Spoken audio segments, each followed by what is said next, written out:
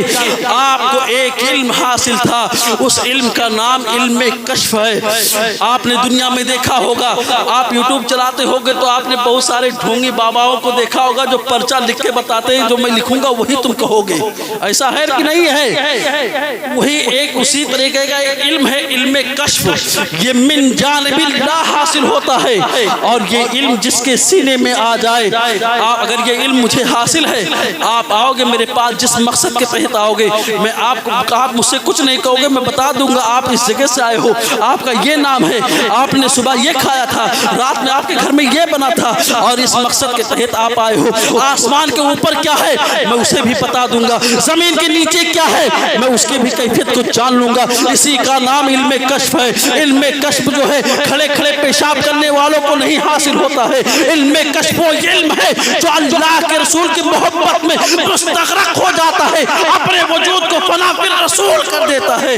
اللہ کے رسول کی چہرے کی جلوہ باری ہوتی ہے، دیدار ہوتا ہے، تب جا کر کے اللہ علم کشف عطا فرماتا ہے۔ برادران ملت اسلامیہ، ان بزرگ کو جو ہے علم کشف حاصل تھا، جنت البقیع کے قبرستان میں پہنچتے ہیں، اپنے علم کی بدولت سوچا لاؤ دیکھیں یہاں کے مردوں کا کیا حال ہے۔ آپ نے علم کشف کے ذریعے سے جب دیکھا تو سبھی مردوں کے سروں پر تاج ہے، سبھی اپنی قبروں میں آرام ہے، لیکن ان مردوں میں ایک مردہ ہے جس کی قبر میں اندھیرا ہے، جہنم کی شدت بڑھی ہوئی ہے، اور اس کا چہرہ روبہ سیاہ ہو گیا ہے۔ علم کشف کے ذریعے سے قبر کے مردوں سے سوال و جواب ہوتا ہے۔ ان لوگوں سے پہلے سوال و جواب کیا جن کے سروں پر تاج تھے، جو اپنی قبروں میں بادشاہانہ کرو فر کے ساتھ جلوہ گر تھے، جن کے لبوں پر مسکراہٹ تھی، ان کے مسکراہٹ کی سبب پوچھی گئی ہے تو ان لوگوں نے کہا ہے ہم دنیا میں تھے تو نیک عمل کرتے تھے، ہماری جو اولادیں تھی ہم نے اپنے اولادوں کو نیک عمل سکھایا ہے، ہم نے اپنے اولادوں کو قرآن مقدس کی تعلیم سکھائی ہے، ہم نے اپنے اولادوں کی سینوں میں جو ہے عشق رسول ڈالا ہے، ہم نے اپنے اولادوں کو جو ہے رب کی بارگاہ میں جھکنا سکھایا ہے۔ آج جب ہم دنیا سے رخصت ہو کر کے آ گئے ہیں، ہماری اولادیں قرآن پڑھتی ہیں، ہماری اولادیں نیک کام کرتی ہیں، ہماری اولادیں جو ہے صدقہ کرتی ہیں، اسی نیک عمل و کاموں کا بدلہ اللہ ہمیں عطا کرتا ہے جو ہمارے سروں پر تاج ہے، ہماری قبروں میں آرام ہے، ہم شاہانہ کرم و فر کے ساتھ جو ہے اپنی قبر میں آرام فرما ہے۔ اور اس آدمی سے مخاطب ہوتے ہیں جس کے چہرے پر رسوائی چھائی ہوئی تھی، جو ذلیل و خوار تھا، قبر کے عذاب میں گرفتار تھا۔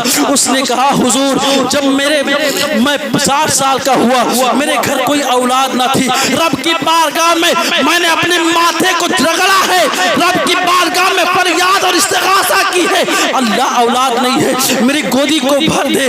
65 سال کی عمر میں جو ہے اللہ نے مجھے صاحب اولاد کی دولت سے صاحب اولاد ہونے کے شرف عطا فرمایا ہے۔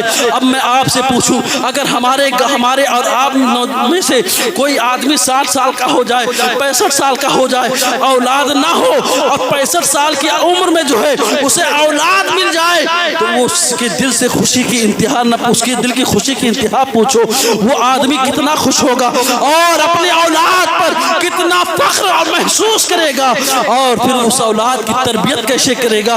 برادران ملت اسلامیہ، اس نے کہا 65 سال کی عمر میں اللہ نے میری گود بھر دی اور مجھے اولاد صاحب اولاد سے مالا مال فرمایا۔ میرا بچہ جب بڑھنے لگا تو میں اس کو خوب ناز و نیم سے پالا اور بڑھا، وہ جب کوئی گناہ کا کام کرتا تھا میں اسے روکتا نہیں تھا، وہ دنیا کے آرائشوں میں گھومتا تھا میں اسے روکتا نہیں تھا، بلکہ اس کے ناز اور نخرے اٹھاتا تھا۔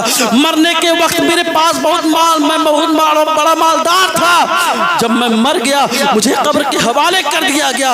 وہ اولاد جس کے ناز اور نخرے میں نے اٹھائے، اب اسی اولاد نے میرے مال کو گندی جگہوں پر استعمال کرنا شروع کر دیا ہے، وہ اولاد گندے کام کرتا ہے، اسی کی وجہ سے مجھے میرے چہرے پر یہ رسوائی ہے، یہ ذلت ہے، اسی اولاد کی بدعمالیوں کا نتیجہ ہے کہ آج میں عذاب قبر میں گرفتار ہوں۔ تو برادران ملت اسلامیہ، اس واقعے سے کیا سبق ملتا ہے؟ اگر آپ کی اولاد آپ کے جانے کے بعد آپ کے مال و جائیداد کو صحیح جگہ پر استعمال کرتی ہے تو آپ قبر میں آرام سے رہیں گے۔ اگر یہی اولاد جس کے لیے آپ نے حلال و حرام میں تمیز نہ کیا، دوسرے کی بےمانی کی ہے، دوسرے کے گھر ڈکیتی ڈالی ہے، دوسرے کا پیسہ لے لیا واپس نہ کیا، یہ آپ کے جانے کے بعد اسی پیسے سے جب یہ اولاد جو ہے برائی کا کارنامہ انجام دیں گی تو آپ کے قبر میں جو ہے عذاب کا اضافہ ہوگا اور آپ کو سکون نہیں ملے گا۔ اس لیے اے میرے دوستو، اپنے بچوں پر جو ہے اپنی گرفت مضبوط کرو۔ سرکار غوث الاعظم دستگیر سے پوچھا جائے، سرکار خواجہ غریب نواز سنجر سے پوچھا جائے، اے سرکار غریب نواز آپ اتنے بڑے ولی کامل کیسے بنے؟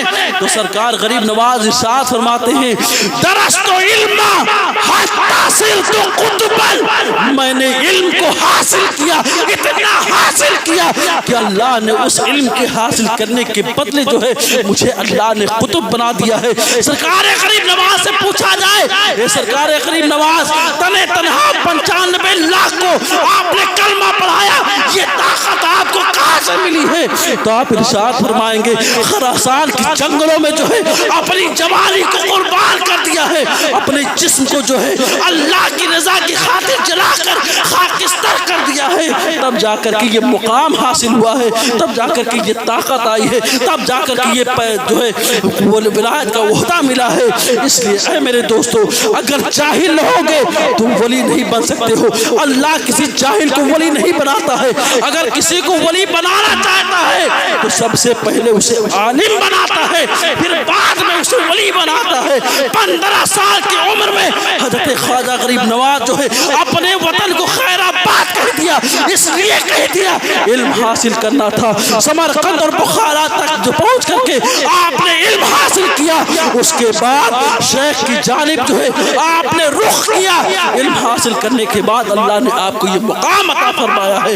اگر آپ چاہتے ہو سماج میں بدلاؤ ہو، آپ کے بچوں میں بدلاؤ ہو، تو اسے شریعت کے قوانین سکھائیے اور قرآن مقدس کی تعلیم سکھائیے۔ بچہ گھر سے پڑھ کر، مدرسے سے پڑھ کر جب وہ گھر جائے تو صبح شام جو ہے اسے قرآن پڑھنے کی تلقین کیجیے۔